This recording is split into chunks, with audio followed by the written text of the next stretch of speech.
Anybody out there? Talk to me. Hope you can hear me clearly.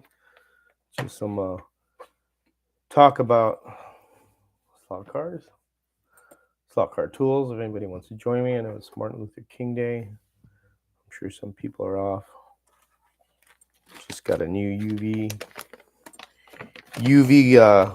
Bondic from a friend who told me that he swears by it, and he was telling me about it. Besides the inexpensive stuff you could get from Amazon as well.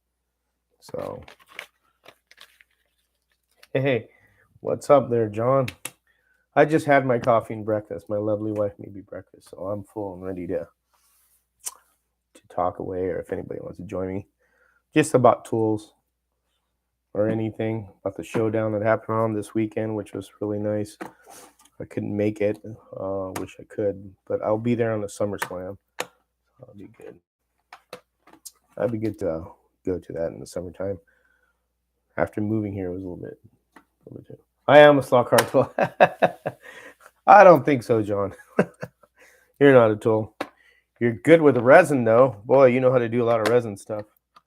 I got to learn that soon. I got a nice big shed down in the backyard. I got my paint stuff set up, and soon I'll be doing resin.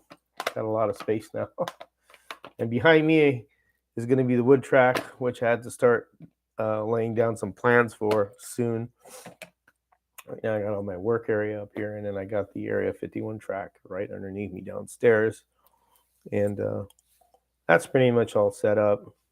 That's why I'm able to do videos. Got my computer down there. I got a webcam down there if I want to do live. I got all my stuff up here as well to do live. Hey, good morning, John. John was the guy that told me about Bondic. So I had asked him a couple of questions about it. He had told Harry he swears by it. I already bought it before I'd asked him, but I got me plenty of refills there. Plenty of refills for that. So I'm going to be using Bondic. The other stuff I was using was this UV glue from Amazon that came with this light. It worked okay. It's time to retire it and go on to something else. I want to thank John. He gave me a lot of good advice on tires lately.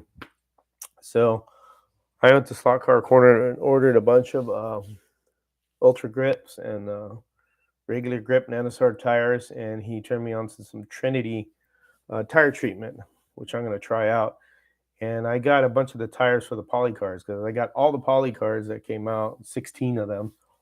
And I also got some braid. I don't know if you did this, John, but Harry also got some of the softer braid from Slot Car Corner. It's the copper colored one, not the tin one.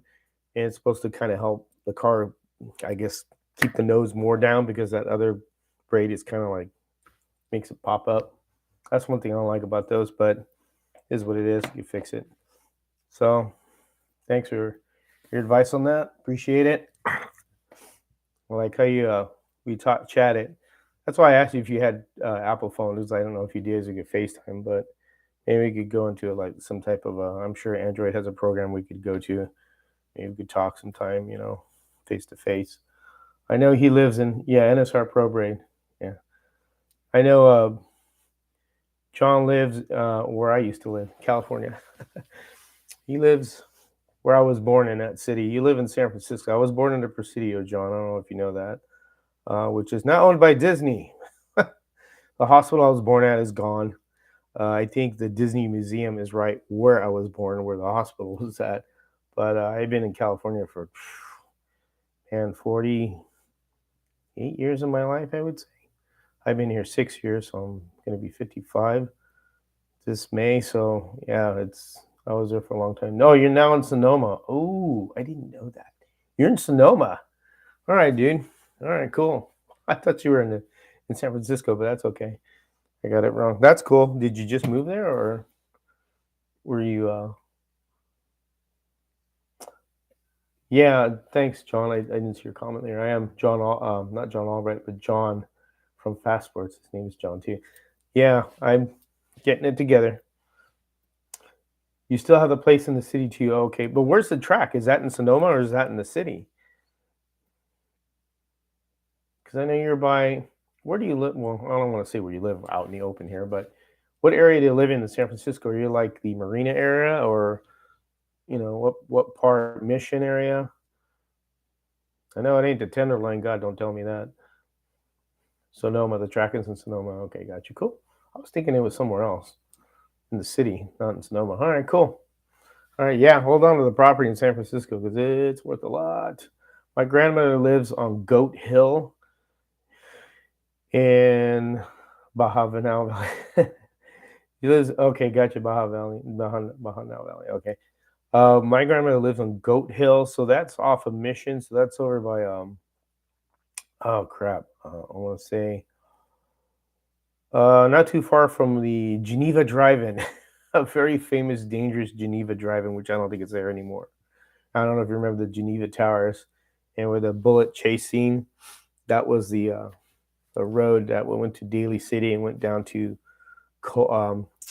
Brisbane, I think it was. I always remember seeing Geneva Towers when I go visit my grandmother up there. I think those are gone now. Those have been long gone a while. By St. Luke's Hospital. Okay, gotcha. All right, gotcha. Yeah, yep. San Francisco, I tell you, it's a really expensive place now. That's all I could say. Yep. Very expensive. I was gonna do some work on this later on. Come on, a little Christmas tree Revo here. That's the first Alpha I've gotten so far. I want to get the other ones. I gotten one BMW uh, and two of the Ford MK1s, the Escorts, I think it is, and then this Alpha. I know with the Escorts, I had to change the pinion gears on them and stuff. And that was pretty fun. Not too bad. And I got me some pinion gears for my Carrera 917 cars to change that nylon one so they don't spin on the motor shaft after a while. Which they haven't done lately, but I've been doing it, so. But anyways. So what else is going on with you guys? Anything new? I see Polycar released a pre-order of that green 412 Piper or something. I forget it was. Interesting color, kind of a light green. Or, I don't know. Be a kind of a cool car to get. I got the one that I was really happy was the NSR John Player Special car. That car was freaking awesome. That was a really cool car. I really liked that a lot. That was like, really, really nice looking car, and it ran great. And it just, that was one thing I was really happy that I got. And pretty happy with the Revos, all the little work I've been doing on the Revos. I got a red pig on the way. I'll probably do some work on that too. And that car is gonna need a little help. But anyways. So you guys are already expert on tools. I was gonna see if somebody was gonna jump on here and see if they want to talk about some tools. If anybody had any questions, since it's kind of like a holiday and a lot of people are off, kids and all. That's why we were gonna go grocery shopping right tomorrow. Why don't we wait till tomorrow? Because I think that's gonna be really packed out there, especially the one near town here. So I was like, oh, I'll go tomorrow when everybody's back at work or school or whatever. Cool. Got 4 people. Kind of wish they'd show you who was on. Can't do that when you see the little 4 thing on there and 4 people are watching, but you don't know who they are. I know the 2 that are on here are John and John. You guys are on here. Yep. Generally, I use what works for you. I still have a Rusket, just a jig. A Rusket, really? Is that for? I haven't heard of that one. I know Rusket is because I get the drivers. The Rusket drivers are really cool. I like how those are really detailed. But I gotta see what that is. I gotta check that out. Adjust a jig. I gotta check that one out online. See what that's cool. Wish I don't really have a jig. I have the honeyboard stuff and then this precision slot car one for 1/32. That's all I really have. Yeah. Once I figure what it was, I gotta check. See what that says. It's called Rusket. Looking on my phone here, Rusket. 2 S's. Rust kit. Rust kit. Adjust O jig. Adjust O jig. Let's see if it comes up. Yeah, there it is. Huh. Cool. That's pretty cool. Yeah, that's an old school tool right there, man. Yeah, that's nice. I like that. That's pretty cool. Wish I had one of those. I guess I don't know if they make them anymore. Sometimes some tools they don't make anymore. The real old stuff, like from the '60s, obviously. I have those power supplies that Harry's been talking about. Uh, that he did a video on, and I had a small video, so I got my tire truer and I got my dyno connected to it. So you just got it's kind of nice. They're cheap instead of having a big one.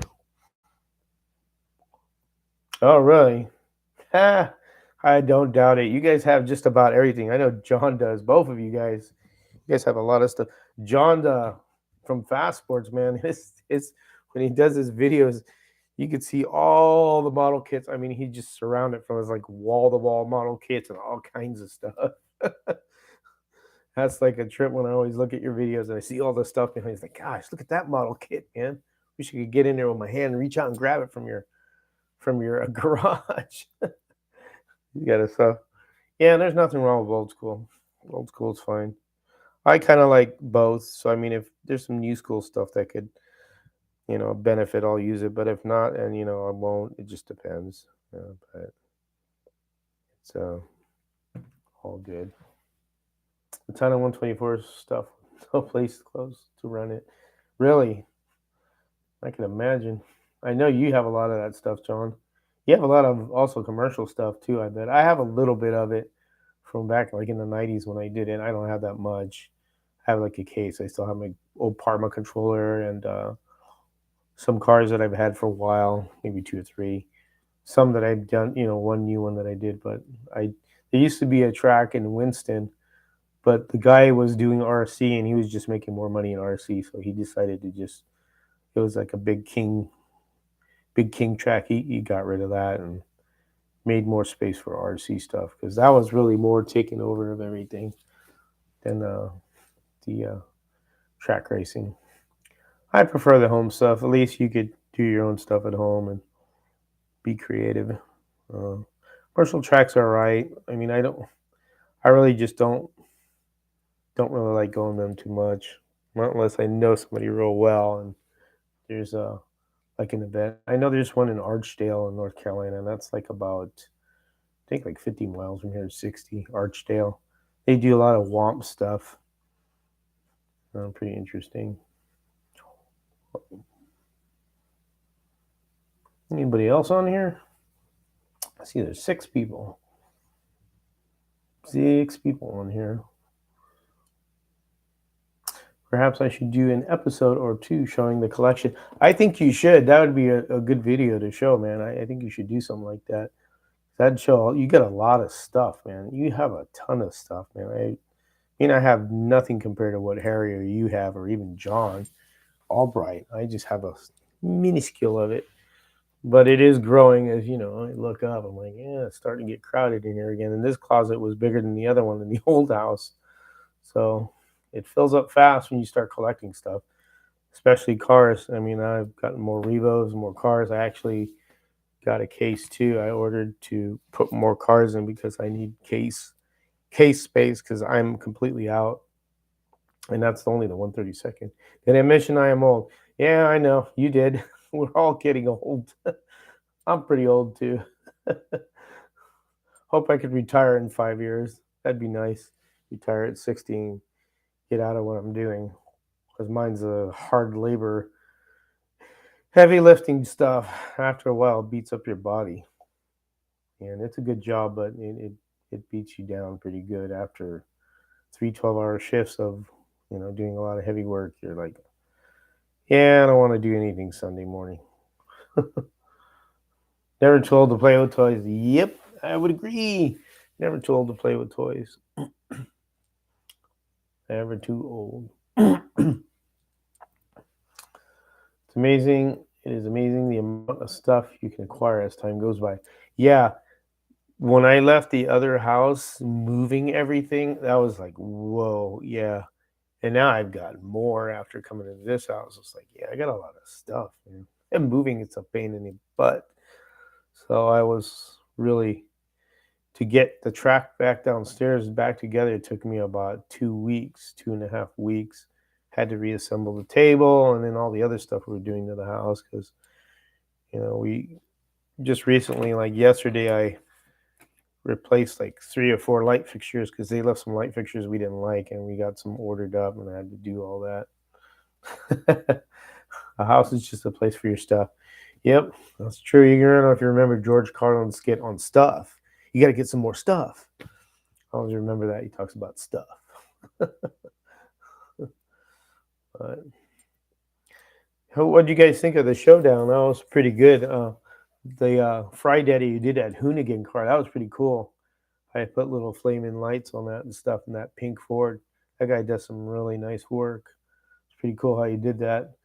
And there's so much LED technology out there. I mean, you could pretty easy to mimic that little flame thing that he did. That was pretty cool. I did some nice builds. A lot of people did real good too. A lot of first timers that brought their cars out that started scratch building. That was the exciting part because there was like I think it was two newcomers to building scratch build, and I think that's great. And that's kind of like my mission is to get people to do it. At least do one or two and try it out. You may get addicted, but don't take that from me. It's a lot of fun. Then also buying factory cars is fun. Wean yourself. I have to slow down now. I've been buying too many cars, so I'm gonna stop and kind of calm down a little because those Revo Alphas, I was like, God, I like to get. I know they have a yellow one, a red one, and a blue one in Australia. They're like $72, and shipping's like 20 something dollars. So it's like, and it's at a buy it now price. Yeah, he does. Yeah, when I went down there, and this is what really started. I know I mentioned this is what really started all this moving to another house. Because when we were at the other house, I was thinking of making an addition to add another track because I actually was thinking of tearing down Area 51 Raceway and just making a wood track. And then Harry was the one that said, you really shouldn't do that. And my wife was like, no, don't do that. So we talked about an addition to the house we were at, and it was a newer house. It was the house was built in 2013, and it had uh, provisions for an upstairs bonus room because the houses did come with them if you wanted to add that. And then we thought about adding to the back because we had a big cement slab that we put in for a patio, and then I thought about adding there. And then we just started weighing the pros and cons, and well, maybe we should just look at a house with a basement.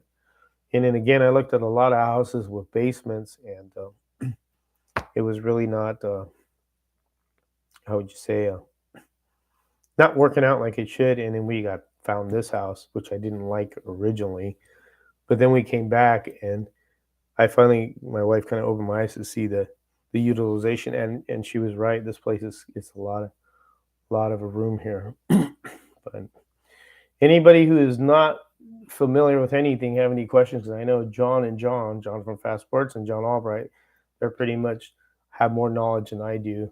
But if anybody on the chat has any questions, I was going to go over like tools.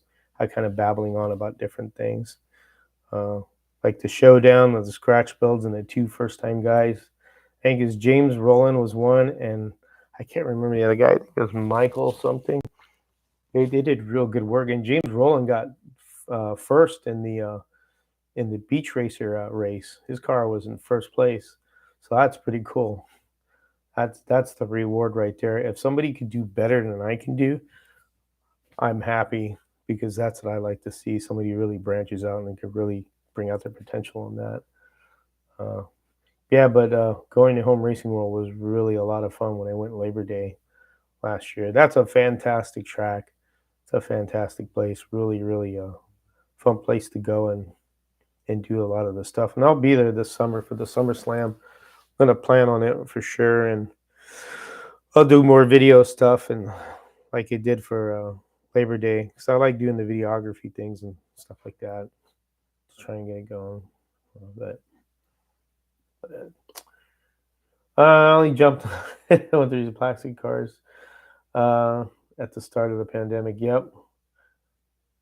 All right. Thanks, John from Fastport. You take care, buddy. You have a good one. Yeah, John. You're right about that. The pandemic hit. It was like I was more just at home also, but I was doing a lot more scratch building and just kind of experimenting here and there with different things. Early on, I used to deal with the Carrera cars a lot on the earlier videos I have on Facebook because this channel, then the Facebook one is what came out before this channel. There's a lot of old videos on the Facebook page that I have truing silicone tires like a dummy and getting these cars to run real good and stuff like that. But I think the tire truer is one of the biggest tools that we're looking forward to. Hey, what's up, Conquest, sir? How you doing? I'm just here talking away. So yeah, the tire truer I heard will be out in February. I was talking with Marty, and you guys know Marty Ford. Poor Marty, he he had so what I did was I had my text slot box, and I told Marty over the phone, after one of his live things, Marty, I'm gonna send you my text slot box because I feel that since you're really getting into it, you should try analog and maybe try scratch building. This will give you the capability to do that, and you can still leave your digital intact, which that's what I like about it. It gives you the best of both worlds. So you can do magnet racing, or you don't have to do magnet racing. My grandkids love magnet racing because they love smashing the crap out of the cars, and that's what they have fun with, and that's fine. So that's why I'm glad, able to have that type of ability to do that. So I send it out to him, did a video unboxing it, and I sent him a couple cars. So Marty was really calm when he called me. He was really upset with himself. I could tell. Hey, what's up, Running Hobbies? Good morning, sir. We're talking about Marty, and he was pretty upset when he was talking to me, but he didn't show it. So he was really cool as a cucumber. He wasn't swearing or nothing like that. He's not that type of person. He really has a really good temperament when he's upset. And I told him, man, there's no way you probably could have burnt the chips out, man. Really, to be honest. I mean, did you make sure your taps are right? I mean, that's one thing that'll really do it. And I know when I put mine up, as long as my taps were correct and everything was isolated, it was fine. Never did anything to my track. And I had the first version of the box. The one I sent him was the second version. The first version I had sold it to Slot Invasion Oscar Azevedo. I sold him my old one, and then I bought a newer one that had the lap counter into it that you can integrate into it. It's a option. Excuse me, and that stuff. The silicones don't work for me. My track is out in the shed. Too much dust would have to clean. Yeah, that would be a pain in the butt. That would be. But well, Marty, he called me up and George, I burnt this box. You could smell it. He goes, I mean, are you sure, Marty? He says, yeah, I opened it up and I'm sorry, I fried it. He was he was really not happy with what happened. I told him, you know what, Marty, it's no big deal. I mean, all you can do is replace the chip. I'm not mad or nothing. That's just part of learning the hobby, and it's one of those things you kind of discover on your own. That's why when you did that video on not what to do when you hook up your text law box, it was a real excellent video. And come to find out, it was something simple, which I had kind of told them, "Are you sure your jumpers are right?" Because when you flip over my CU, you see where I labeled everything, and I like labeling stuff, and that's how I kind of am with where I work at. If I'm taking apart something complicated, I like to label things or take photos, so I have a reference and I could go back to it.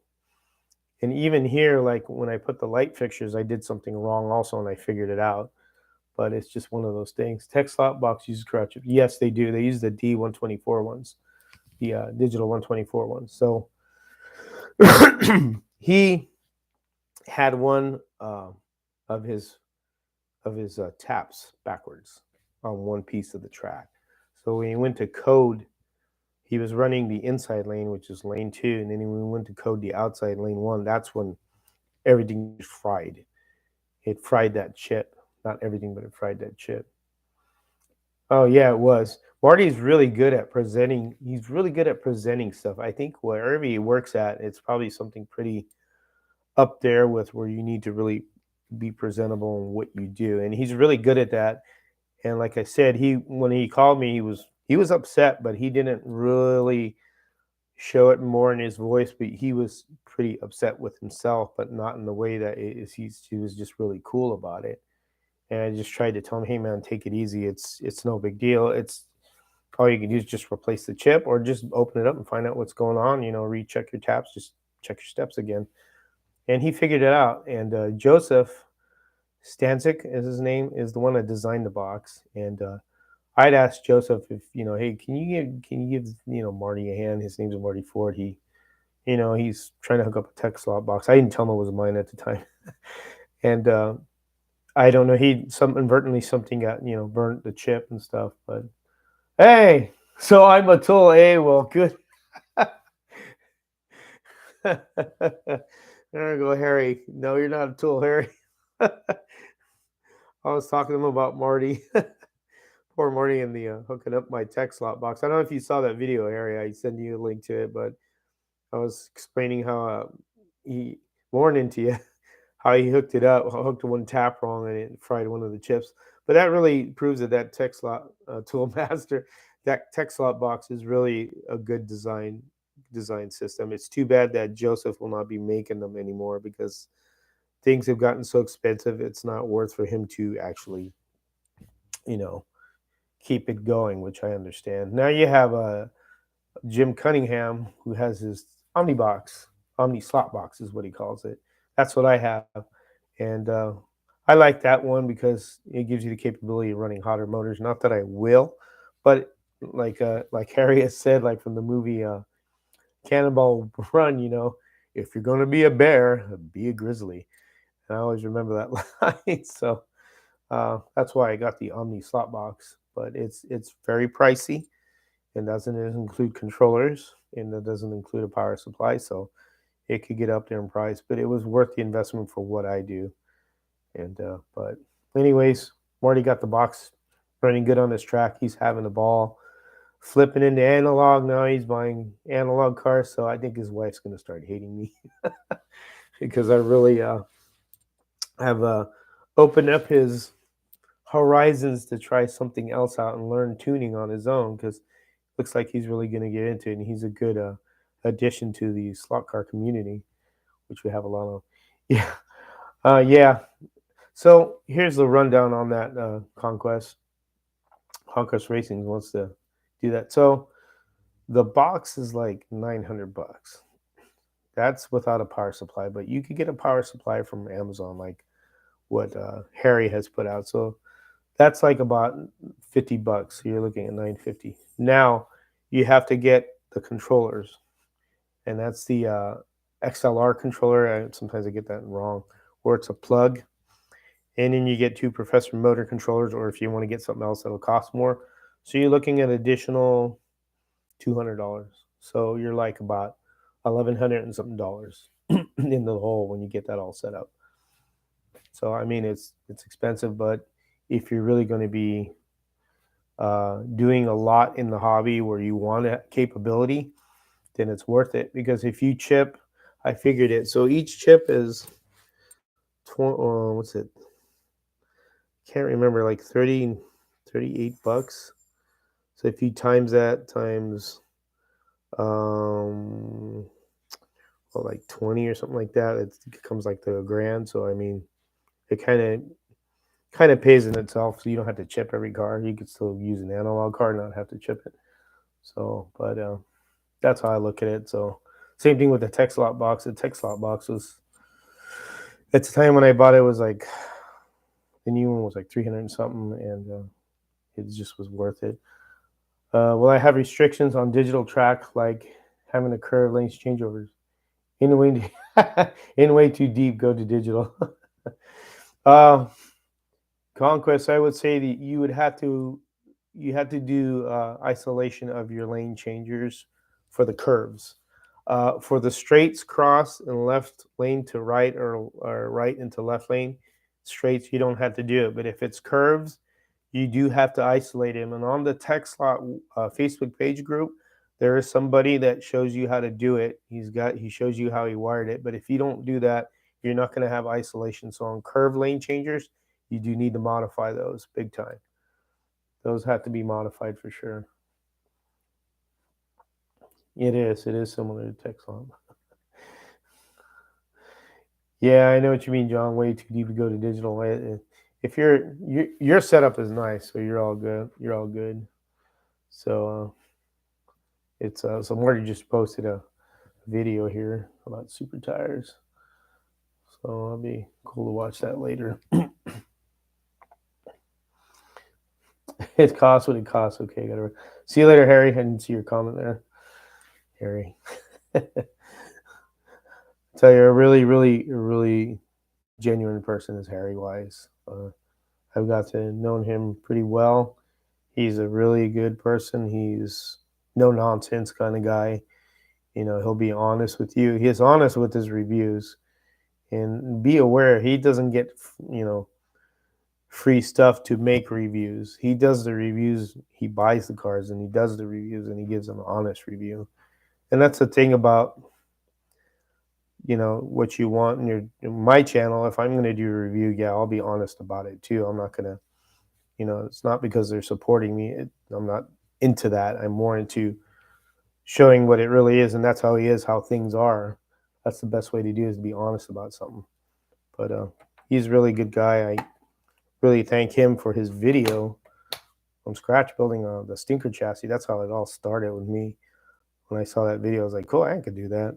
And that was my first car I sent to the showdown, was that Pontiac GTO, which I left over there at Home Racing World. I left the car there so you could just leave it there, because that's one of my first cars. But yep. So what else is new of anybody? Anybody buy anything lately? I know the last thing I bought was the Red Pig. Yep. No, you're doing good, Conquest. Your videos are really good. I like how you do a lot of the way it's structured. It's a lot better than what I do, I can tell you that much. I like how you structure your videos, how you show everything, the music, how everything rolls. It's like a real big production of Ice, in my opinion. Super professional compared to my welcome there at 51 Race. I think your stuff's really good. You just bought 6 new cars. Are you going to tell us which ones you bought? Did you buy the yellow one to match the Red Pig? Because I know that one only comes in digital. 6 hours of shooting for 50. Yeah, it's not easy, I can imagine. So when I do videos, also when you're actually doing the videos on the program, that takes a lot of time too. On average, if I do like the last video I did on that Revo Escort, which is like a tuning session, that was a long video, but that was just showing you what I did from start to finish. And to put that video and to edit and to put the little, lane, whatever writing into it, the text, that took like about an hour and 45 minutes. And then you have to review it, make sure you don't have any spelling errors, because that's happened to me once or twice. Like, oh crap, I spelled that wrong. And I already published it, so I'm like, screw it, I'm just gonna let it go. We're all human. And really had to go over that. And if you want to add a little things in here, little noises or little funny things, you can. That takes a lot of time. So yeah, 6 hours of shooting, yeah, it's a lot of it takes a lot of time and effort. That's why for the people who do it, you got to give them a lot of credit, because it takes a lot of time to do all that, and then to put it into digital media and then put it out there. That's the stuff that takes a long time. 6 cameras. Wow. Rolling 4, rolling light stands. Yep, a lot of patience. The hardest shots are the 1,000 frames per second. Yep, those are those ones of the car moving. Those are tough to do. I don't have, as far as cameras, the thing that I use is my iPhone. I use my iPhone. It's a good tool. And then I have the DJI camera, the Pocket Pro 2. That one's pretty good. It's good for scanning stuff and kind of, because it's a gimbal, so it moves with you real nicely. Hey, Gerardo, how you doing? Mr. Campos. I snagged an Inco Classic Porsche 550 for a reasonable price. Part of the fun is the chase. Yeah, when you're chasing them down, that is part of the fun. Yeah, Pocket Pro is a good camera, and if you use 4K, it takes a lot of space. That's why I bought the Apple computer and got a real big terabyte drive with it. Because after a while, you start building these videos, you have to somehow move them. And I also have this big hard drive, portable hard drive to move everything. Oh, okay, traveling and vlogging. Yep.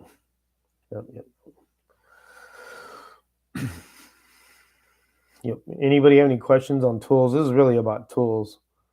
I know everybody, some of the guys that were talking to earlier were pretty much already experts on this, so I can't really offer much.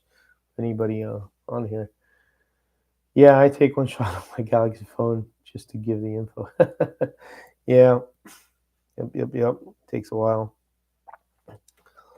So we can talk about tools here, which we wanted to. So one important tool you should have is this, if you're scratch building or anything, even with modifying your, factory cars. It's an important tool. These could be had on Amazon. This also is great for measuring tires or wheels if you don't know what your car takes. So, you measure the tire, the wheel, whatnot, axles. And Stock Car Corner has a great guide on that to also help you select your tires. They also have a section where the info section where they tell you where to measure and everything on a wheel if you're having trouble, like, what the wheel measurement was. Like, I'll get a Revo wheel here, so it's a Revo wheel, so where to measure and stuff, the outside and, the overall height, stuff like. So this is a good tool to have. Yep, Harbor Freight's got a lot of good tools for, how would you say, inexpensive, and you're not using it to like build engines or anything. You're just using it for slot cars. I mean, they're good. Make sure you do get the metal one. The one thing about plastic is these will wear out because they're made out of plastic. So make sure you get a metal one. I'm sure they have metal ones. Good tool to have. I've had this for a long time. It was the Blue Point one. Of course, common tools you should have are, hex drivers. Most common hex drivers, the 1.5 and the 0.9. These are Weras. You get these, of course. I always get stuff from Stock Car Corner. I got a bunch of tools there. I don't think Harbor Freight has this. I would probably stick with going to Stock Car Corner to get these. And then there's the 1.5, which is for Revos. If you have Revo cars, actually that was the 1. Use just this. And then there's the 1.3. There's the 1.3 right here. And your standard, Phillips screwdriver, stuff like that. Yeah, where our tools are great. I got a couple other ones downstairs for like removing the motors and stuff like that. And they have, different ones, different size, Phillips ones. And then this is a Star one right here. I just got these to have them. Good tools to have if you're removing gears and stuff. I like this one in particular. And great, there goes the tool. This is a great tool. This is a Slot Invasion gear puller and press. Now, there's a little plastic piece fell over there. I'm not going to get it. So what the little plastic piece is for is for long can motors that don't have an end bell shaft, like they're flat. I'll show you what I mean. So say that's flat like that. That piece right there, that's where that plastic piece goes over this to help you to keep it from protecting it, and then you could thread it in. Are you hip with the MIP hex drivers? I haven't seen those ones yet, John. You'll have to show me that because I like all the stuff you've been showing me lately. Because this is the thing about this hobby. It's great to see what other people are doing. Now, when I was in the car club, and this is a good point my friend made one day because everybody does everything differently. And he goes, you can't really, how would you say, judge people and what they do to their car, because in the car club, if everybody did the same thing, it would be boring. That's basically it. It would be really boring. So it's good to, excuse me, to have different ideas what everybody does. But no, I like to check those out. Text me later on about that. I'll check that out. You turn me on to the Trinity tire stuff, which I'm interested in. Let me see if I could get that piece that fell. I could show you that piece. It fell way down here in the freaking carpet, which I hate carpet, but I have carpet here and I can't do nothing about it. Here it is. I'm gonna have to put a piece of plastic in here. So here's that piece I was talking about. It's separate from there, but it's for the end bell of the motor.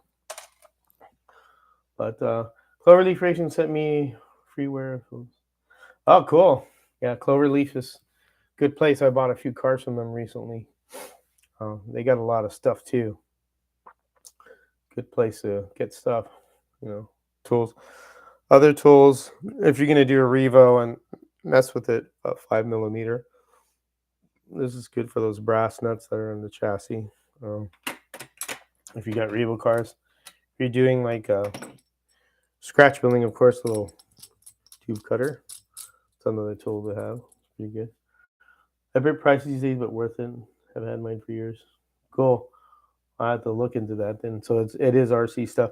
So the one thing I do want, but man, it's from Slotting Plus. It's the torque limiting Allen head. That's hard to get. Stock Car Corner has been out of that for a while. So the little torque limiting tool, and we have them where I work. So where I work, we work on diesel tractors and refrigeration trailers. So when we do tires, there's this tool for the valve stem, and it's torque limiting. So when you spin it, it clicks because it doesn't let you tighten anymore. And that's what they have for the valve, Schrader valves for the tires, for the valve stems that go to the tires after you mount them. I've been trying to look for that from Slotting Plus, but they don't seem to have anymore. They're just out. That's the one thing that I do want. If anybody knows anything about that, I'd like that. Bit multi-sets. So that's another good one. So you got to tell me about that one too. John's got all this information. He's schooling me on tools. Yeah, I want to know. I'd like to find out about that too. The precision bit multi-sets. Check that out. Another thing that John is mentioned also is the for UV glues great is Bondic. This is supposed to be better than a lot of the other stuff. I think this is the people originally came out with UV glue tools, but those work good. So it's Mr. Campos in here. Those classic Revo Escorts and Alphas are M hook. They look great and run great. Yeah, they do. Have you changed the pinion gear on the Escorts though, or you still have the 12-tooth pinion gear? If you get it a 9-tooth, they run even better, and they just meant to have a 9-tooth pinion. So that's what all the BMWs have. Also, those BMWs, Revo ones, I don't know if you guys know, and I talked to John about it and Harry. On those BMWs, the rear tires do rub on the body. Okay, you did change it. They do rub on the body. So if you run into that, you'll either have to shave the outside of the tires or shim up the rear post by using like a 40 thousandths axle spacer to lift up the rear body to keep them from rubbing, because you'll see the car go down the track, it'll kind of plop and flop, and it causes resistance. And when you look at the tires, you can see it's rubbing in there and rubbing on the inside. Or you could shave a little of the body if you want to. That's the only thing I ran into with the one BMW I got, and if I get any more, I'll probably have to do the same thing. I know John has told me he's done some other stuff. Don't look the 10-tooth on the little Revos. The 10-tooth, huh? Well, I got a couple 10-tooths. Maybe I should try 10-tooth too. I guess it depends how your setup is. Do you run 10-tooth, John, or 9? Did you change them to 10 on yours? On your Escorts? Because I know I have the 9 on them. I got a ton of 9s. I got like a couple of 10s, not many. A few 8s. I got 12s, plenty of spare 12s in there. I put in there in my little Revo spare parts section there. Another basic tools, not more like lubricants. You should have PTF, grease and your oil for your stock cars. That's one of the basic ones. Next to the Phillips screwdriver, they do make a set from Stock Car Corner that comes with the tools. It's a maintenance kit if you want to get the oil and the grease. Let's see, what else? And there's so many things. Tech block obviously is the most common thing. These are nice. This is for 132, and then 124 is a bigger one, like this. These are nice aluminum. Just don't hit your head with those. You hurt or drop them on your foot. Good tool to have. Tech blocks. And can kind of help you see if your chassis straight. If you're scratch building, it's a good thing to. I lay them on there to make sure that they're pretty flat and they're pretty straight. After I build one, and if I need to adjust, I'll put it back on the jig and adjust it a little. But they're good. They're tech tools, tech blocks. I mean, those are good to have. Of course, soldering iron. You could use like I did a video on that Weller. That Weller one's good enough to do scratch building, all the other small things that you need to do, wiring and all that. Tire Truer, well, that should be coming out soon, I hope. They said February from what I heard, but I don't know if that's true or not. Yep, Dremel. That's right, Dremel. I have the battery, the cordless one. These are real good tools to have. They, good for cutting and grinding and stuff like that. You don't have to have the cord. I have one that's a cord in the garage, and it's got a long flexible shaft that I use for heavy cutting if I need a heavy cut, but that's in the garage. You mean for the I know what you're talking about. You're talking about for this right here, right? I do have those. That's to put in there to simulate the height of your guide, or if you have braids in when you're lining something up, so you could, if you don't have like a guide on there, you slip them in there. That's what that I have those, if that's what you're talking about. Yeah, they're plastic inserts. Huddy Truer for screw set wheels. That I don't have. I have the Huddy Truer, but I don't have that. I think you talked about that, John, the screw set. That's that little dial, right? That you put in there and you can see how much you're shaving off. That's something I haven't gotten yet. I need to get one of those. But I don't use that Huddy that much. Sometimes I will use it, but I haven't used it lately. I have it up there. I have my Tire Truer, what I had for a long time when I first started. When Tire Truers are available, I hope this Tire Truer comes out soon. Like I said, it'd be really a big benefit for everybody, because it's hard to talk to people about building scratch building and then, tell them the truth of tires and then showing them a Truer, and it kind of sucks because they can't get it at the moment. But what's up, Patrick Harper? No class, just discussion, really, just on stuff. I'm gonna have. What are you doing here? I have a visitor. Don't be camera shy now. You're not supposed to be in here. You're supposed to be out of the room. Come on, outside. Come on. That's my dog. Come on, out. Out, Mitzi. Come on, out. Good girl. She's wondering what I'm doing. But yeah, the tire razor. Patrick Harper, should I buy an Omnibox for my Carrera track? Thoughts? If it's worth it, but it's expensive right now. If you could pick up a tech slot box, it'd be a little bit cheaper. The only thing with the tech slot box is, the only difference from the Omni slot car box is that you could run hotter motors. So if you want to like put a wing car on your setup, you could do that. With the tech slot box, you cannot do that. You could just do, your run-of-the-mill motors that come from home car, for home cars. Anything like, I don't know if I think a Hawk would be able to run on that.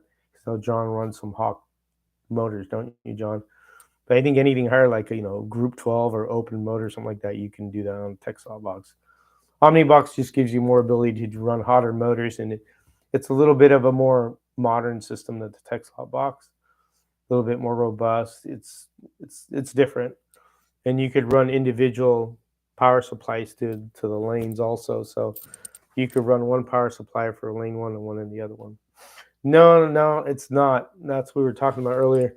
Joseph Stanzik had said that it's become really expensive, that it becomes not worth making the box and all the time he puts into it, because he does build them himself. It wouldn't be really feasible for him to build. So no, they're not being made anymore.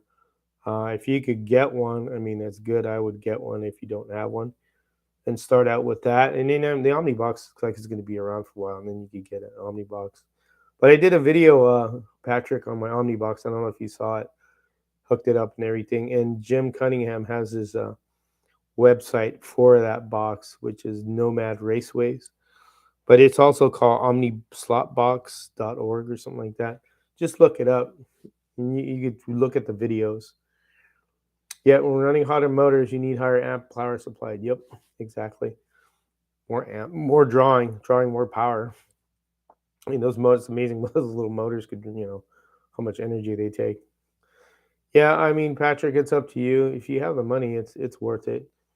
In the end, if you're gonna be, it depends how deep you're gonna get into the hobby. What's up, Greg? Just talking. Yeah, it depends how deep you're gonna get into it, Patrick. I mean, I'm deep into the hobby. That's why I bought it, but it's not cheap. I know Jim Cunningham came to Greg's worldwide chat, which is a good place to go to see people's, you know, projects and just talk slot car stuff in general. He was on there, and there's a saved video on Home Racing World where he talks about it, and people were asking questions about this and that. That's probably a good video to go look at. And like I said, go to Greg Gobb's worldwide slot car chat on his on Home Racing World. He's got the it's called worldwide chat. You got, I don't know what number video it was. I think Greg would know. He'd have to look it up and kind of put it out there. But he's on there, Jim Cunningham, talking about the Omni slot box if you're interested. But his website also has a lot of stuff on there as well that discusses, what it does, what the whole idea of it and stuff. Yeah, Home Racing World Forum. If nobody's on there, you should join it. It's got a lot of information. There's a lot of guys that know a lot, way more than I do, way more. There's a lot of experts on here that know way more on here right now. I'm just a rookie. There you go. Maybe episode 1020. Yeah, I think so. Yeah, it was a really good one because he was answering everybody's question because, John was asking questions from Fast Boards. In general, it's a good Q&A to kind of really pick the designer's brain on what it does. So I would look into more, Patrick. Look at the videos and stuff like that. If you're thinking about, pulling the trigger on one, like I said, it's not cheap because it's not just the box you got to get. You'll have to get a power supply, though he does sell them with the power supplies if you want one. But you also have to get controllers, and he also offers the controllers as well. But it's a good system. I like it.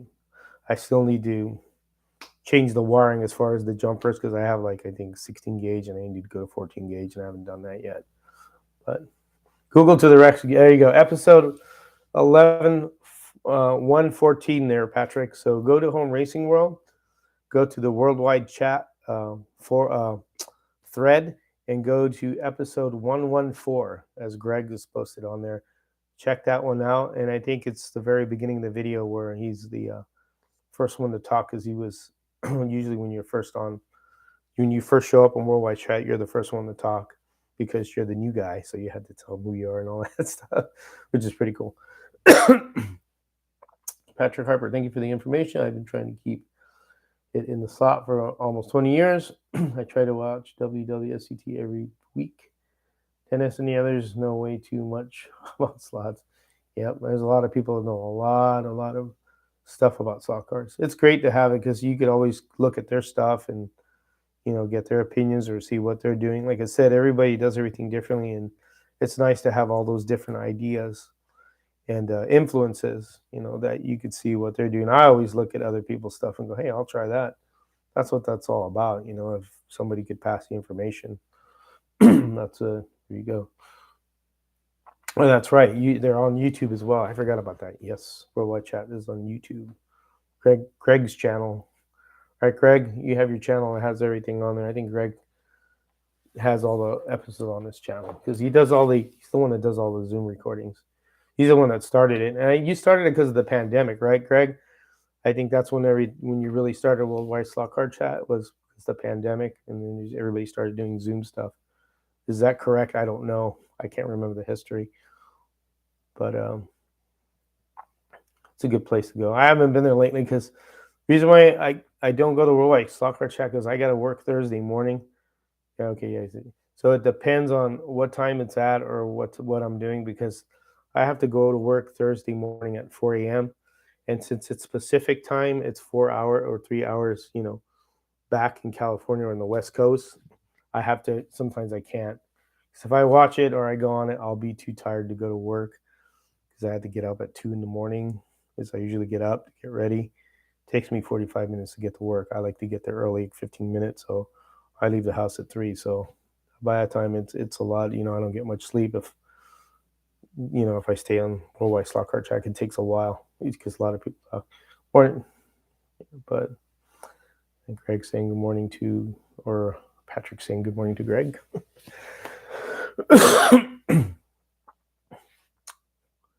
Yep. What do you do for a living? Who are you asking, Greg or me? I'm assuming you're asking me, right? Yeah, that's true, Greg. If you're asking what I do for a living, I work as a refrigeration. Good evening. Hey, how you doing, Slot Car Dude? I work as a diesel and refrigeration mechanic. So our company services the Walmart private fleet in North Carolina. So Walmart has their fleet of tractor trailers and where they go deliver the food and the products to the stores. So we maintain their fleet. And Walmart has a lot of distribution centers all over the country. So they're ran by, some are third party people and some are from Walmart. So some shops are ran by Walmart. And then you have the work that is contracted or labor or subcontracted out labor to companies like where I work for. My company is Transport Refrigeration Industries, or it's services because we do the service part. So our company is the one that services the fleet. We do a real good job, thorough job of making sure all the PMs are done correctly and on time and that all the equipment is safe, especially 18 wheelers, because if something flies off an 18 wheeler, somebody could get killed or seriously hurt. So I take the job seriously when I inspect tractors and trailers and all that stuff and the refrigeration thing. So yeah, I had to be up in the morning. So it's 3 days a week or 3 days out of the week for a 12-hour shift. So I work 3 12. So I work 36 but get paid for 40. So I'm basically gone all Thursday, Friday, Saturday. And depending what the workload was, because we do change the tires there at the shop, it's a lot of hard, heavy lifting labor and a lot of work and a lot of movement. And you get older, your body gets a little bit more beat up. So by Saturday, if it's been a heavy, week, I'm pretty burnt. So I need like a day to recover. But yeah, that's what I do. That's just heavy work. But I've been in the mechanical industry for a long time. I used to be a automotive technician, alignments and engines and everything you could think of. And I got into the tractor trailer business probably I've been in about 12 years, I think now. Yeah, actually, without us, we couldn't keep the drivers. Not if you shop at Walmart, but you got to think of all the other places. A lot of people don't realize trucking is so important. If you were to shut all the trucking down, it'd be a disaster. There's no way that you'd be able to do that. All our products, Amazon tools, everything is by truck. People don't, realize how important it is. Hey, you're not supposed to be in here. How the trucking industry is, and the truckers, they go through a lot. So, but yeah, thanks. So you got to thank everybody. It's a whole, circle. The driver, the management of, getting everything loaded, the dispatching, and then the mechanical and the preventative. Did everything differently. But anyways, let's get out of that. I'm sorry, I don't want to get off track. So stock cars. Yeah. But anybody get anything new? I was talking. I got this. This is the recent car. I got the Revo Alpha, and I haven't ran this car yet because I haven't tuned it yet. So I want to tune it first. I tuned all the other ones that I got, and I still got like 3 more to tune. I got like 2 Porsches and 1 McLaren I have to do, and I started on the small cars because they were a lot of fun. These things really zip around, and they're just a lot of fun to drive. Really entertaining. They're pretty cool cars. And then I also got What you do to tune it? I have a video where if you look at my channel, there is a video where I tuned a Revo Escort. That'll show you what I did. Basically, I for my track, I changed it to the deep guide because Carrera uses the deeper guide. It's better for the deeper guide and longer guide. It's not longer, but it's deeper, and it's a wood track guide. Yeah, I'm waiting for that too. The GT350 release. Yeah, I'm gonna jump on that like fast. You brought up a good one. Yeah, I do that. If you look at the video, it's on there. Just go to my channel. It's the last video I did, and it's a 45-minute video because I did it from start to finish. I know some videos you'll do like a section and then you won't actually show the action because I also like to show what I'm actually doing because I can make a mistake on camera, which it happens, and you could see, hey, don't do that. It's kind of like, well, he did that. Now I know, don't make that mistake. So it did help. So if you look at that video, it'll kind of explain you on the little cars. It goes the same with the other one. Another one who I got that tuning from was from War Eagle River, River Raceway, and that's Scott Culp, and he talks about tuning those Revo cars, and they did exactly what he did. And another good tuner right there is Scott Culp. He really knows how to build scratch built cars, and he really knows how to tune them real well as far as regular cars. He's really good at that. So he's in the ARC right now, and he's doing real well on that too. Real talented person. So you could look up his video too, which is tuning Revo slot car. I think it is Dodge Viper, but it's there. You'll see it. But yeah, look at that video. Yeah, the Thunder slot. Man, I'm looking forward to that car. I really looking forward to it because they got them in all different colors. I'm also looking forward to the BRM GT40. I think BRM is coming out with a GT40, and that'd be a cool car to get right there. I got the Carrera GT40, almost all of them, and that'd be look forward to the BRM one. I think it'd be cool to get the BRM one. Those are GT40s, and I love the 917 too. I have them all these, and well, most of them, and 124 as well. Yeah, I like all brands. I wouldn't say just Ford. Right now, I own a Pontiac. It's in the garage, but it's a newer one. It's the 2004 GTO, and I've had that for almost 18 years. It's modified, but I've owned a lot of Pontiacs, Chevys. I've owned a couple of Fords. I had a Ford Gran Torino. I think I had a Ford Mustang at one time. A Ford Capri. I'm not really brand associated. I mean, they're all nice. Do I have any Thunder slot? Yeah, I have 3 of them. I have 3, and I've only driven. They're all Elvis, the black, the blue, and the red one. I haven't tuned them yet. I drove one of the red ones for the hell of it, but I got to remove I got to, tune it, and I want to mess with those a little bit more. I got a lot of cars, but I haven't got to those yet. You know how that is, John. You're pretty good at getting to every car and tuning them. I have to still get to those ones yet. And then I got a couple of NSRs I need to tune, but those don't take much to tune for my track. I'm really waiting to get the this wood track going soon because I'll probably start maybe next month or in March in springtime where the weather will be a little bit better where I could do cuts and stuff because I'm going to have Harry help me out with that, by emailing him and talking to him on the phone. Because I'm going to do the exact same thing as Harry's track, except for mine will be 2 feet shorter. Yeah, they don't need much. The NSRs don't. They're actually a really easy car to tune. If you want to get into tuning, really, an NSR car is probably the easiest one to start with. Thunderslot Shelf Queens are race cars?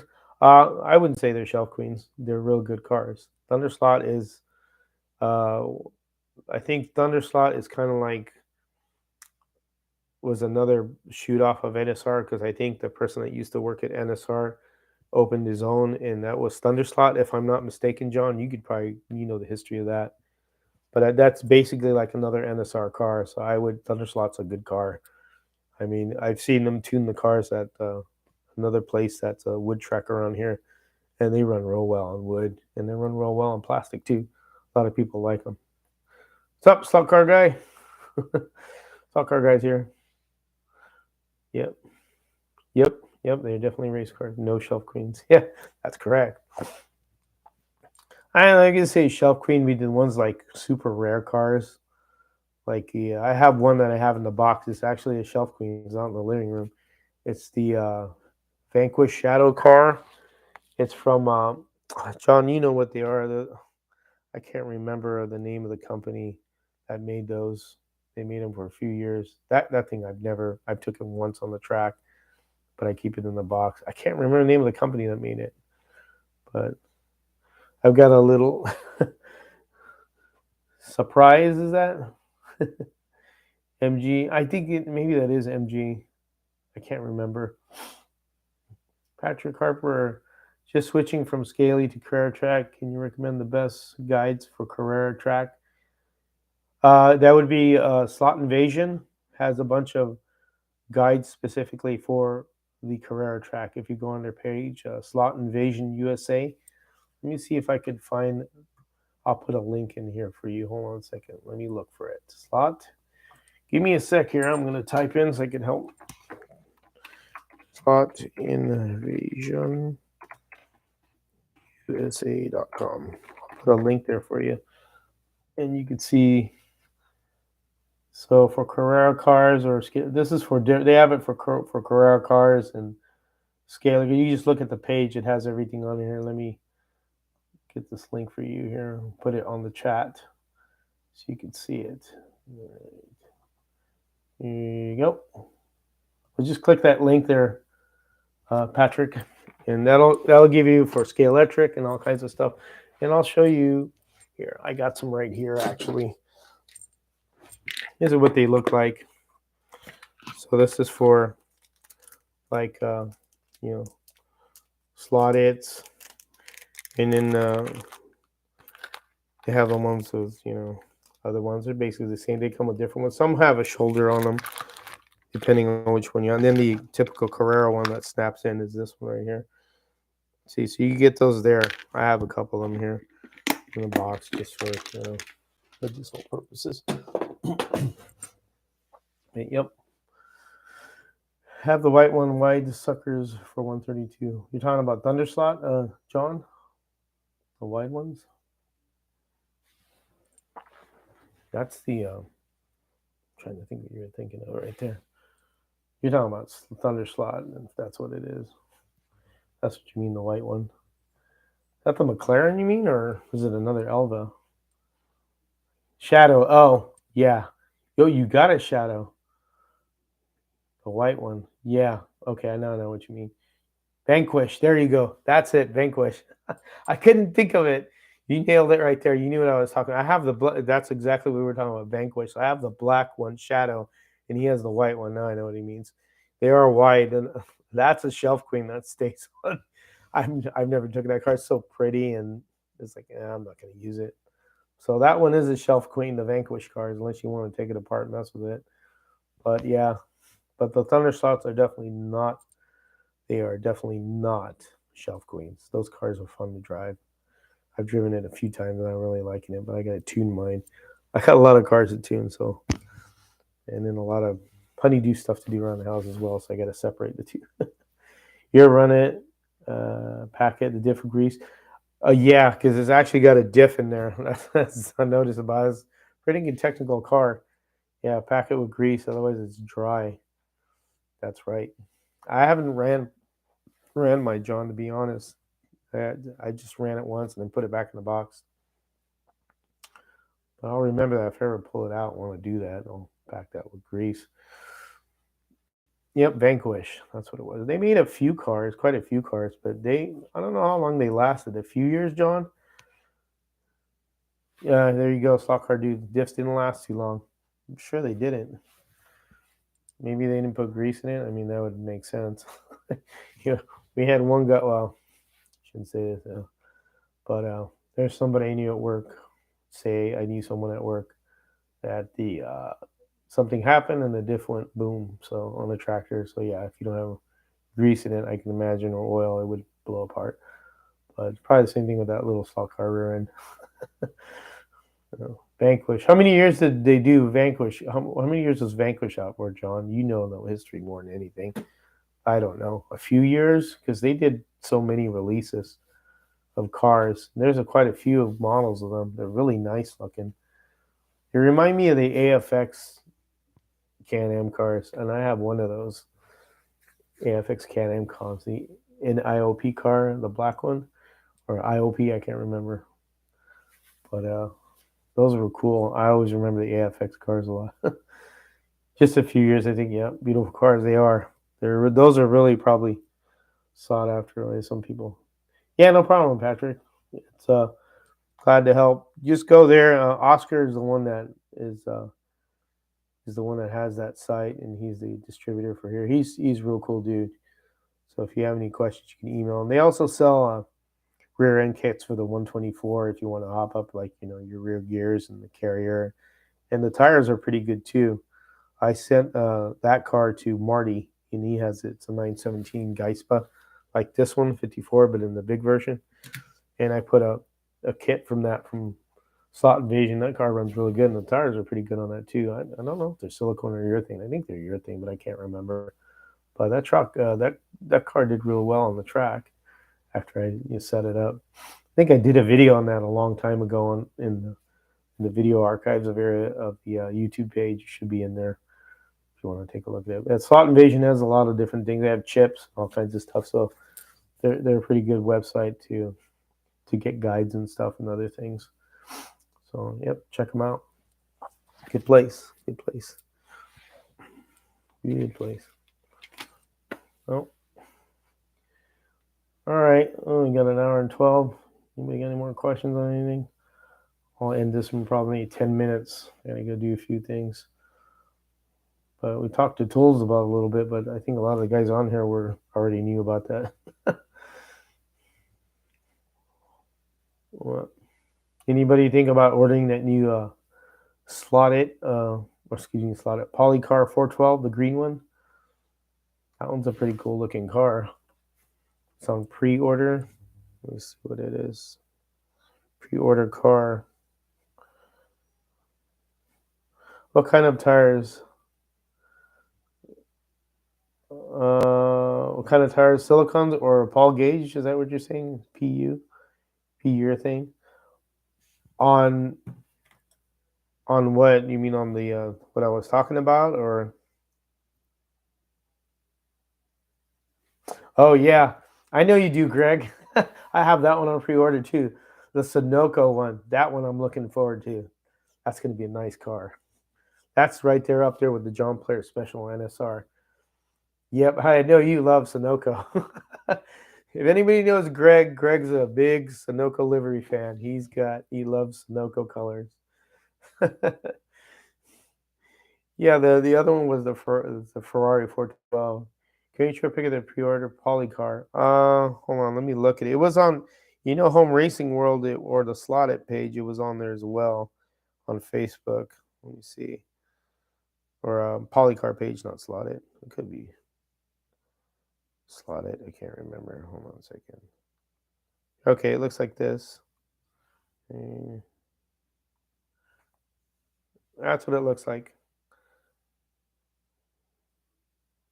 That's what it looks like right there. Blue and yellow. Yep. I know you like that one.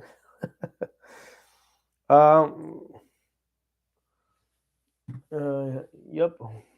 Okay. I don't know for Slot Invasion. I don't know if they were silicones or urethane. I couldn't tell really. I think they were urethane. But you have to look at the link to see what it says there. As far as what tire to run, usually when I run scratch built, I run the urethanes, the Paul Gauge urethanes. And then for like the plastic track downstairs, I'm not really, because some people don't like to run silicones when they run rubber, because obviously the silicone cleans up the rubber that lays on your track, especially if you, like for Slot Car Addicts in North Carolina, which are here, and they did the championship, which they're currently doing. That guy, Rob Fowler, real good guy. He owns a lot of dealerships here in North Carolina, car dealerships, and his family does. So he has a nice track at his home, and then he has a track at another business that he has that sells 4x4 parts above it called Slotzuka. And then the one at his house is called Big Tree Track. I think it's Big Tree something. He only likes using rubber tires. He will not want any urethane or silicone on this track, which is understandable because you lay a coating on the track. So on my plastic track, I don't care because it's a plastic track. So I'll run rubber, sometimes urethane, sometimes silicone. It doesn't really bother me. But for some people, they're specific, and that's totally understandable. It's your track, it's what you want to do. And I totally respect all that and I agree with what they do.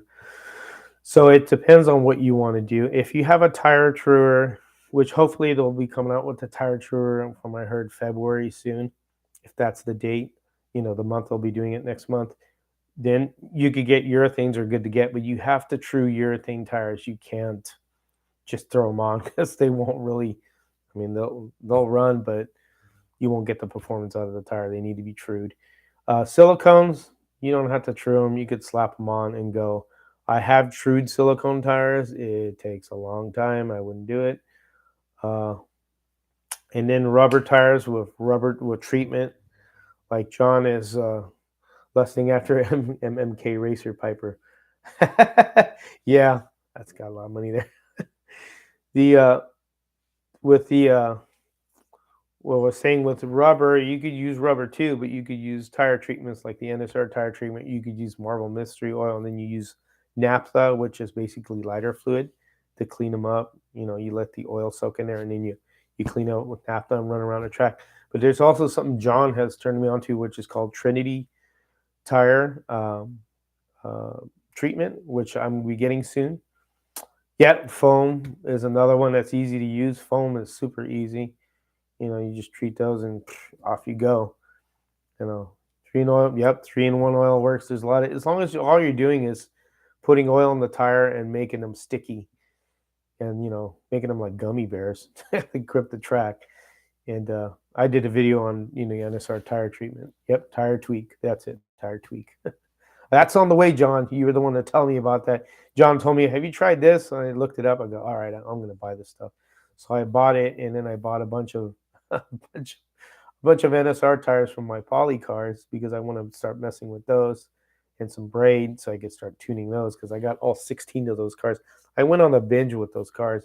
I liked them so much. I was like one after the other, and so I got hooked on those.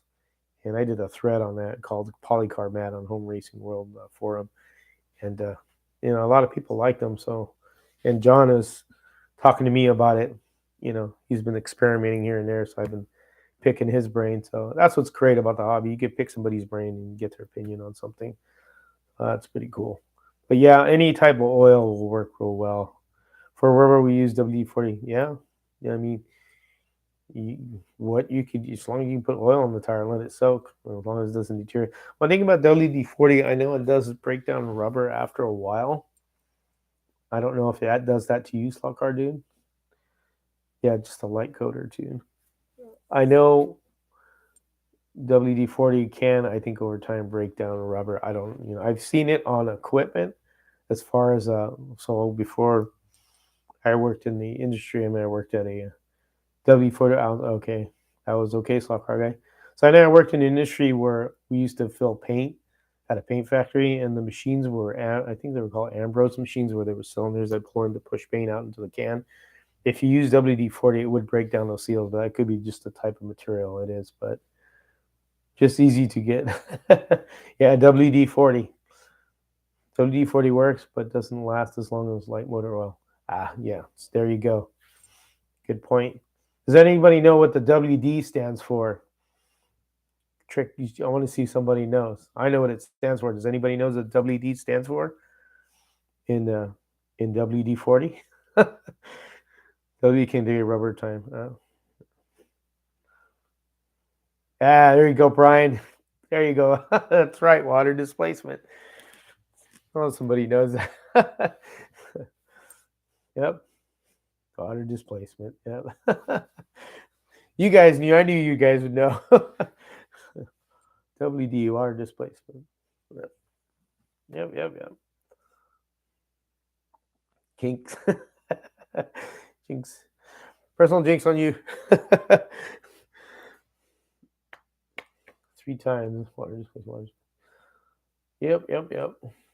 I'll be messing around with tires and all kinds of stuff in a few weeks. there's so much stuff going on. I don't know where to start. Cars, tuning cars, building tracks. I got a lot of work to do, and then the house stuff. So that's the other part that I have to pay attention to. Having a bigger house means you have to do more yard work. I'm sure that'll springtime. This place will be blowing up with grass, and plants.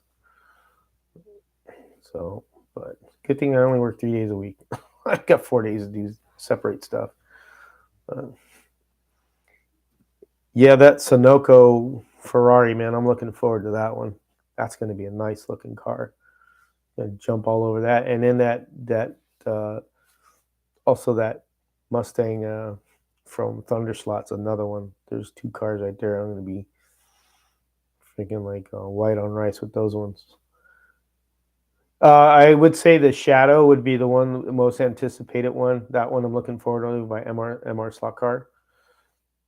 That the Shadow, the Sunoco car, and the other car I mentioned was the yeah, the Sunoco car. That one. Oh God, I can't remember what the other one. I just I just lost my mind track of thought. The other car was the yeah, the Thunderslot Mustang. Those three cars are the most anticipated. More of the F1 cars, but more of the later model ones, like the '80s ones. They have one coming out. Looking forward to that one. Yeah, the Shadow. The Shadow knows. Looking forward to that Polycar one that's coming out. The more modern F1 car. That's going to be a cool one. I love those '80s, '90s style F1 cars, like the NSR one I got, and Scale Electric has one. Those are really nice. That was a nice era of F1 cars. I remember watching those a lot. As a watching the races on the fan car. Which is the fan car slot car guy I'm trying to think of? Oh, you're talking about the one in the back, the Scale Electric with the actual working fan. I know what you're talking about. That's the video you did where they showed the fan moving. That is interesting. Kind of reminds me of the which I don't know the history of that particular car, but I know Mario Andretti. I think he's the one that drove the one that was a turbine powered Indy car. What was that one? I can't remember. It's a turbine powered like helicopter engine or something like that. They tried one time. That was the 70s or 60s, something I can't remember. But that was a long time ago too. I don't know F1 history that much. A lot of people around here, it's NASCAR. NASCAR is king here, and everybody drives around here like they're in NASCAR. Who likes to draft you here in North Carolina? I like to see some polycarb motor pods and retrofit others. That would be cool to see that too. I agree. Totally agree there. Yeah, I have only NASCAR. As far as NASCAR, I have the car of tomorrows. I have like six of them. The turbine was an Indy car. Yeah, okay, it was Indy car. All right, yeah, not F1. You are correct. It was the Indy car. Ah, that jogged my memory. Well, yeah, the Indy car. Indy car is totally different from F1. Yeah. The roads are too slow and smaller in Austria. Well, they do have tiny little cars there in Austria, do they? They drive small cars, right?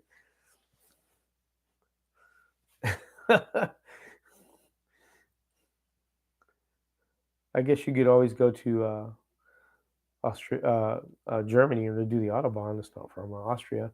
The Alpha F1 is the fan in the back. Nicky Lauda drove that. Okay, gotcha. Get a bicycle. Gotcha, Stock Car dude. Thank you for that. Small motors laugh out loud. Insurance is price per hour. Wow, really? I didn't know that. Damn, it's price per horsepower. Well, I better not take my GTO over there. It'd be expensive. Or somebody with a blown freaking 454. Price per horsepower. Wow. Yeah. Wow, I can imagine. So I guess the lower the horsepower, the cheaper the insurance. So actually, a bicycle would be good. 1 horsepower. That'd be cheap, but it's not really a car.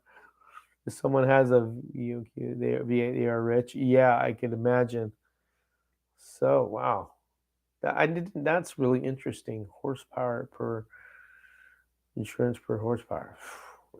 Here in North Carolina, they insure the driver. When I was in California, it was the car. the car was insured. But here in North Carolina, it's the driver. It doesn't matter. The driver is insured. That's what's weird about this. Here, how different it is. Every state's always different around the world and stuff. But huh, okay, I'm sorry, you still doing live? no, it's all right. What do you need? I just want to tell you Desiree's coming over. Okay, no problem. My wife's telling my sister's coming over. So let's see. Same in Europe, over 3 liters. You're a baller. No 1200 Hellcat in Australia. No, I don't think so. That'd be expensive if it's by horse. But I wonder if the driver's test in Austria is as hard as in Germany. I don't know.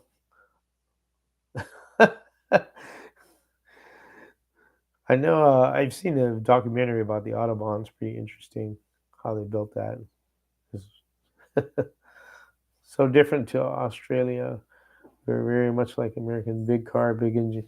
Yeah, in Australia, they're more crazy than we are. I've seen some of their burnout competitions, and then the cars you guys have. I mean, they got like I love Australian cars.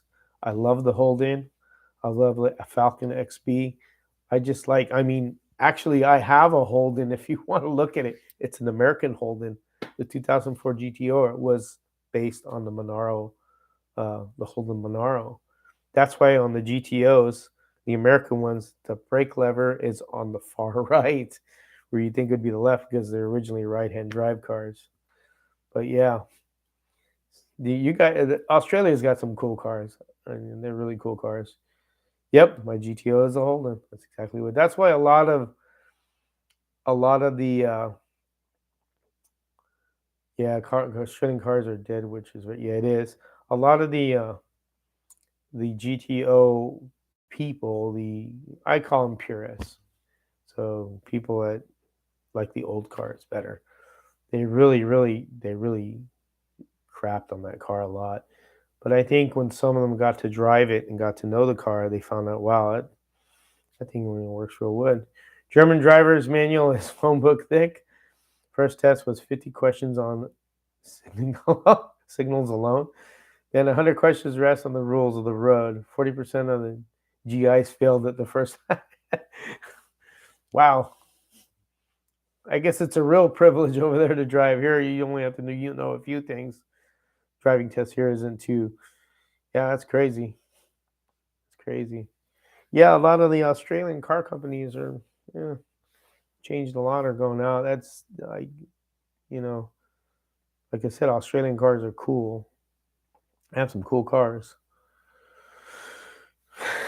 Should be that way everywhere. Yeah, I would have to agree. If you were to, I'm sure your guys' states there's some crazy drivers. Here in North Carolina, the people are really nice people. Of all colors here. So it doesn't matter, what color you are. They're very polite, and stuff. But when they get in the car, it's a totally different person. They just do not care. Cut you off and whatnot, and drive real close to you, pass on the right, far over to go on the left. It's nuts. Sometimes it's like, wow. But they're totally different when they get in the car.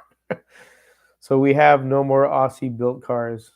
GM let Holden go. Yeah, yeah, and that's a shame. A lot of the people are I think are misled by electric cars. I mean, electric cars are fine, but if they think it's going to replace gasoline, I don't know about that. From Rainy Cal, what's up, Jim Carson? I know it's been raining like crazy over there. Sacramento flooded a lot. I hope you're not near Sacramento. My mom lives in Gilroy, and that's where I came from, Gilroy. Yeah, yeah, and no more Aussie supercars. Bathurst. It's now Mustang versus Camaro. Wow, really? I'm sure you guys are holding on to those cars that they don't make anymore because now those are all considered going to be classics in the next 10 years since they're not being made anymore. It's hard to believe my car is almost 20 years old. I bought it in 2006 now. I'm just waiting another 5 years to where it'll be accepted to the GTO community more. Though it is still on the GTO get togethers, they have like the GTO Nationals. They do have a class for that. You have one, Brian? You didn't tell me that. Really? It should be trying out here. Hopefully in California it should be. Really, and the Honda Monaro is more. The people that recognize that car more are people from Australia. They exactly know what it is because when I used to go to car shows with it when we were in our club, uh, people from Australia walk up, "Hey, it's a Holden." I go, "Yeah, you're right," and they knew what it was, and I was a trip talking to them. And then the U.S. is buying up all the Holdens due to the dollar difference. Wow, your son has one. Okay, 41,000 miles on it. Yeah, that's low miles. What color is it, Brian? Because I can tell you the colors. I know them by heart. Mine is called Pulse Red. So tell me what color it is. What's it look like? A silver, black,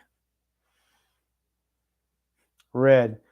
So okay. There's three reds. There's Pulse Red, there's Torrid Red, and then there's Spice Red. Is it metallic paint or non-metallic?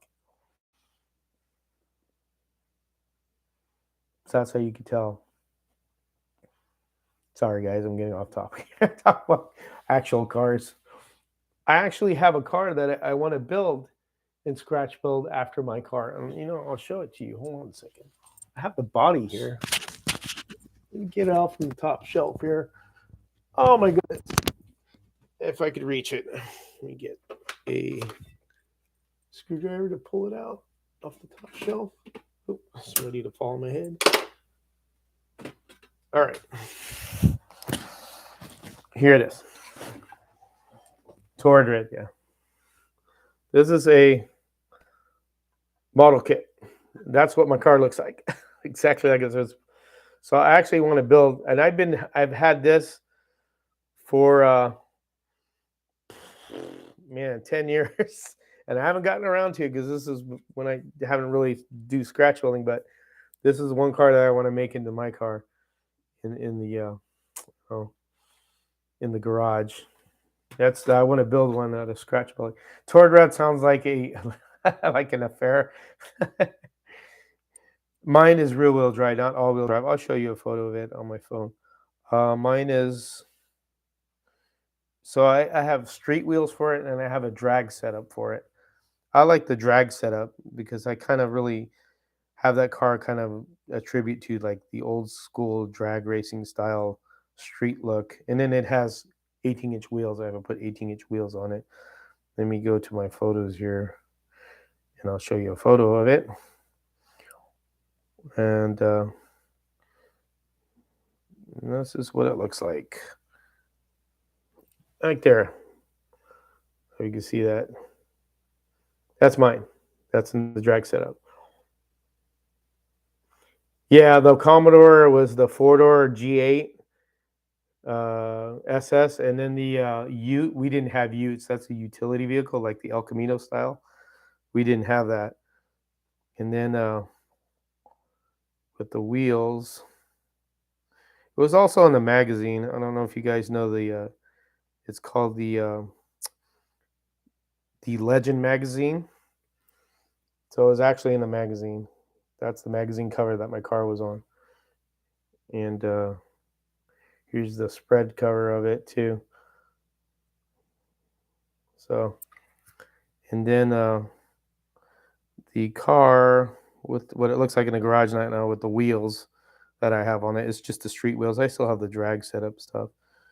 Is basically looks like that right now. But yep, I have a different hood on it here. The 0506 hood. Yep. Anyways, get out of that. Very nice ring too. Thank you, sir. I appreciate that. I've had it for so long, and then the engines. I've totally done a lot of work on the engine myself. It's got LS2 heads, ported polish. It's got a real big cam that matches the heads. A bunch of other stuff, but yeah. Yep, 18 gasoline markets, odd back spacing, so no choice. Yeah, it does have an odd back spacing on the GTOs. You can run a staggered setup, but the only thing with a staggered type, because I remember some of the guys in the club, is the tires would, after a while when you wear the tires out, you can rotate them or nothing. So the guys would buy staggered setups, or they'd buy spacers. I know there's a company that makes, you could make a wheel for that car, for to make it work better, but My car, I actually cut the inner fender wheels on the back so they wouldn't rub, and then I sanded them down and painted them so they wouldn't rust. So I actually the inner fender well has been cut a little. The lip's been cut off, but and then I've done a bunch of other stuff that it's something I don't want to get into. It does have an odd back spacing. There was a talk that we're going to bring the Ute here. Yeah, there was, but I don't know if they did. What's up, Dan? How you doing? I don't know if they were ever going to do that. They like a lot of the companies here in the U.S. You don't know what they're going to do. The only cars that are left really for the pony is what the Mustang and the Camaro, and that's it. Pontiac folded up. When Pontiac folded up, that was it. Really, there was no other. I mean, that's all there is as far as American staple goes. Is the Mustang and the Camaro. That's all that's left. Having some particular issue overlaying the steering wheel peeling. Yeah, drive shaft coupler needs to be replaced. The drive shaft coupler is the isolator, which you find them in tractor trailers. So it's a long axle, and in the center it's got a carrier bearing. So that's what causes a vibration. That's typical. My car has a solid drive shaft. I removed that, and then my car is geared with 391 gears. I don't have the 356s. It's got big gears in it. But yeah, that'll cause vibrations. If you go to the straight drive shaft, you'll feel more of the car. The best thing to do, I would tell you, Brian, for your kid, if he wants to exploit some power right away, change the gears to 391s or 410s. That car will wake up, and it'll handle 410s fine because you have a 6-speed. You won't have to worry about it. I wish I would have went 410s. I have 391s, and it's if you want to go 391s, that'll work too. It's never going to happen, unfortunately. That is true, slot car guy. That is true. I used to race real cars till I got sick. Miss all the smell of the race. Yeah, going to the track and everything, getting rubber all over. I think Pontiac went south that time. Yeah, they did. I think mainly because it was whatchamacallit. The reason why Pontiac, when I understand, folded was because Buick was making more sales, and really Pontiac wasn't doing much, and they need to get rid of one, just like got rid of Oldsmobile. So Pontiac was the one to go. I think Buicks are real popular in China, from what I heard, but I don't know if that's true or not. But Chinese people were buying a lot of Buicks. But Challenger's a cool car. I have a friend. He's in Tennessee now. He's got a purple Challenger, and on the back of his car, because he did a lot of drag racing, we used to go to the track with him. And his wife had a 2004 Midnight Black Metallic GTO that she would race. But on the back, on the deck lid of his car, it said, "My wallet goes faster than my car." I always remember that saying, and I thought it was funny seeing that on a deck lid. I have a photo of it. My wallet goes faster than my car. Yeah, you're right. Okay, I see what you're saying. Yeah, that's right. Dodge. I forgot about Dodge. They do have the Challenger. So there's three. That's all there is. Just three left. There used to be so much more. Now there's not much. People are more focused, I think, on electric cars now because I see a lot of electric cars coming out. Hyundai, Toyota, all so forth. Everybody is, I think California is a pipe dream with they're going to be out of gas car, ban gas cars in 20 whatever. That's just not going to happen. 67 Coronet, that's a nice car. RT440, yep. Yeah, see, Audi, look, like forgot the name. That's probably Chinese version. And I'm sorry, we're going off topic here with other stuff than slot car. I was talking about making my car into a slot car, which I want to do, which I haven't really gotten to this yet, and I should start working on this. But I've had that body for a long time, and need to do something about it. Yeah, they used to put out a lot of cool cars, but not anymore. I don't have it. That was one thing about the computer cars. People get intimidated by it. I was intimidated by it, but they're actually the LS1 engine platform is a really, really easy engine to work on. When I put a cam into it, I mean, I put a lot of cams in LS cars in the club. Did a lot of heads, did a lot of headers, did a lot of different things to the engine. So I know the car pretty much back and forth and all the little quirks it has and little fixes. So because it's hard to get parts for those cars now. Those cars are going to be harder to get parts than an old GTO. An old GTO, you get so much stuff. So, ate up LS guy. Yeah. Anyways, let's try and get off that. Anybody else got any other slot car cars that they plan on buying? Anything they think about, getting soon? I know I have a red pig being delivered today. I'm waiting for the mailman to come. I got the Carrera red pig, the one that Conquest did a review on. MP slot car guy did one, and then Harry did one as well. So I'm not going to do a review on it. I'll just get it and just talk about it a little bit. But I want to check the car out. It's a cool looking car. It's amazing how they got that thing to run in, the spa. But yep, heavy car. I had a tuned turbo Solstice, impractical as hell, but yeah, Solstice. I remember the Solstice. Yep, same thing as the Saturn Ion. I think it's the same platform. Saturn Ion was the same one. All right, John, I see you're taking off. It's been fun. Thanks for dropping by. Well, all right. Well, I think we should probably end it here. It's an hour and 41 minutes. We didn't really talk toward the end. We kind of got off track. Sorry if whoever watches this. All right, you guys have paint projects to finish, but in the cold paint. Yeah, it's been cold. That's why I won't even take my car out. It's too cold. All right. Well, thanks, guys. I'm going to take off. Yeah, Saturn Sky. That's right, not Ion.